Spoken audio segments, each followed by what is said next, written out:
হরে কৃষ্ণা। তো তোমরা সবাই কেমন আছো? আশা করি সবাই খুব ভালো আছো। আমি সুধারানী। তো চলে এলাম তোমাদের একটা নতুন রেসিপি শেয়ার করতে। বলেছিলাম না খুব তাড়াতাড়ি রেসিপিটা নেবো, নাও এবার তোমরা শিখে নাও। তো প্রথমে এই মোচাগুলো আমি এভাবে ছাড়িয়ে নিয়েছি, গোটা গোটাই ছাড়িয়েছি, কিন্তু কুচাবো না।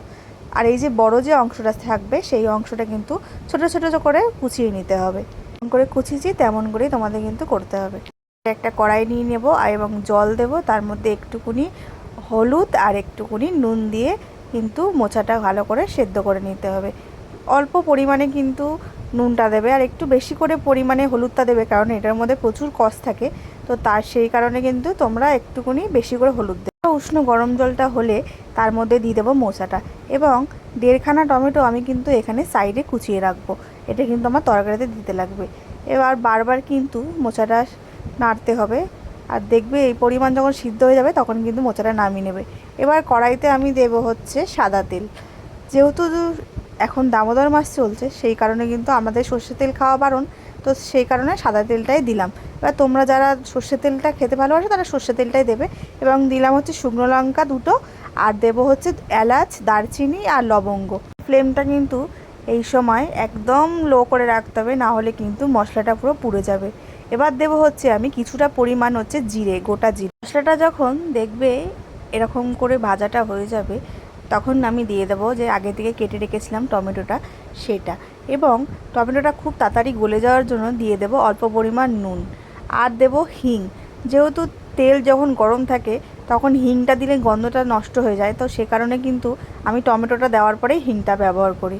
আর এই যে টমেটোটা গলে যাওয়া যাক ততক্ষণ আমি একটা মশলা তৈরি করে নিই, যেটা খুবই ইম্পর্টেন্ট। দইটা কিন্তু লাগবেই।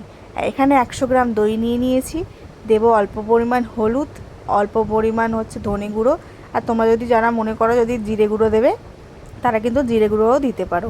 আর দেবো হচ্ছে অল্প পরিমাণ লঙ্কা, যেহেতু এখানে অন্য কোনো লঙ্কা ইউজ হবে না তো সেখানে কিন্তু আমি একটু লঙ্কার গুঁড়ো দিলাম। আর দেবো হচ্ছে পরিমাণ মতো হচ্ছে কাশ্মীরি লঙ্কা, যাতে কালারটা খুব ভালো আসে। আমি 1 প্যাকেট কাশ্মীরি লঙ্কা এনেছিলাম, সেটা কিন্তু পুরোটাই দিয়ে দিলাম যাতে খুব সুন্দর একটা কালার আসে।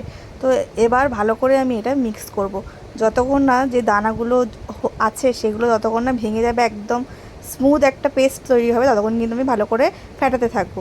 আর এই যে আমি মোচাটা কিন্তু সেদ্ধ করে নিয়েছিলাম, এটা সাইডে করে রাখছি। আর এদিকে হচ্ছে টমেটোটা আমি ভালো করে নেড়ে নেড়ে আর একটু ভেঙে ভেঙে নিচ্ছি।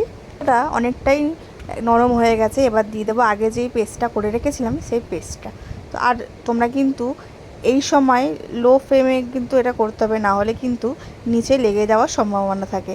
আর দিয়ে দেবো হচ্ছে যেই পেস্টটা যেই বাটিতে করেছিলাম সেখানটা থেকে অল্প লেগেছিলো, সেটা জলটা ধুয়ে কিন্তু দিয়ে দিলাম। বেশি কিন্তু জল দেওয়া যাবে না, কারণ হচ্ছে মোচাটা দেওয়ার পরে কিন্তু জল বেরাবে।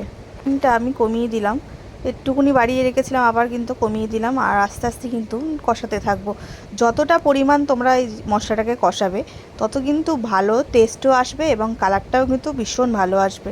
তো আমি কিন্তু বারবার করে কিন্তু এটা কিন্তু নাড়ছি, কিন্তু কড়াতে লেগে যাওয়ার বেশি চান্স থাকে, তো সেই কারণে কিন্তু তোমরা ভালো করে এটা নাড়তে থাকবে। আর দেখো ওপর দিয়ে কিন্তু তেল ছেড়ে দিয়েছে। এবার দিয়ে দেবো হচ্ছে যেই সিদ্ধ করা মোচাটা রেখেছিলাম সেইটা। এবার সেটাও কিন্তু ভালো করে এবার মশলার সাথে মেশাবো, একদম ওপর থেকে নিচ অবধি কিন্তু আস্তে আস্তে করে উঠিয়ে উঠিয়ে আমি কিন্তু মেশাবো মশলাটার সাথে।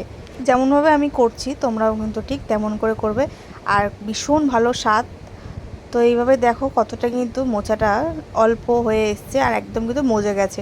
তো এই দেখো কতটা কিন্তু জলও বেরিয়েছে। তো আমি বলছিলাম না যে জলটা একটু পরিমাণ কম দেবে। এবার আমি ভালো করে কিন্তু নেড়ে এবার একটু ঢাকা দিয়ে দেবো। আর তোমরা কিন্তু বারবার ঢাকাটা খুলে নাড়বে, আবার কিন্তু ঢাকা দিয়ে দিয়ে এটা কিন্তু করতে। এবার আমি একটুখানি গ্যাসটাও বেশি ছিল, ওটা কিন্তু হালকা করে দিলাম। আর দেখো কত পরিমাণ জল বেরিয়েছে। এরপরে নাড়তে নাড়তে যখন দেখবে অনেকটা জল বেরিয়েছে আর দেখবে মোচাটা সেদ্ধও হয়ে গেছে, তখন কিন্তু একটু ফ্লেমটা বাড়িয়ে দিয়ে তোমরা কিন্তু যে জলটা বেরাবে সেই জলটা কিন্তু শুকিয়ে নেবে। তো দেখছো কত সুন্দর কিন্তু কালার এসছে, আরও সুন্দর কালার আসবে। তো আবার আমি ঢাকা দিয়ে দিলাম কিছুক্ষণের জন্য। তো ঢাকাটা খোলার পরে দেখছি জলটা অনেকটাই শুকিয়ে এসছে। তো তার মধ্যে দিয়ে দিলাম একটু চিনি স্বাদ মতো। তোমরা যতটা পরিমাণ মিষ্টি খেতে ভালোবাসো তোমরা কিন্তু তোমাদের স্বাদ মতো মিষ্টিটা দিও। রান্নাটা আমার অলমোস্ট রেডি হয়ে গেছে। এবার দেবো অল্প পরিমাণ ঘি আর দেবো হচ্ছে অল্প পরিমাণ মতো হচ্ছে গরম মশলা। তো তোমাদের রেসিপিটা কেমন লাগলো অবশ্যই কমেন্ট করে বলো। আর যদি রান্নার ভিডিও আরও দেখতে চাও তাও কিন্তু কমেন্ট করে বলো, আমি অবশ্যই তোমাদের সাথে আরও সুন্দর সুন্দর রান্নার ভিডিও শেয়ার করব। আজকের জন্য হরে কৃষ্ণা, টাটা।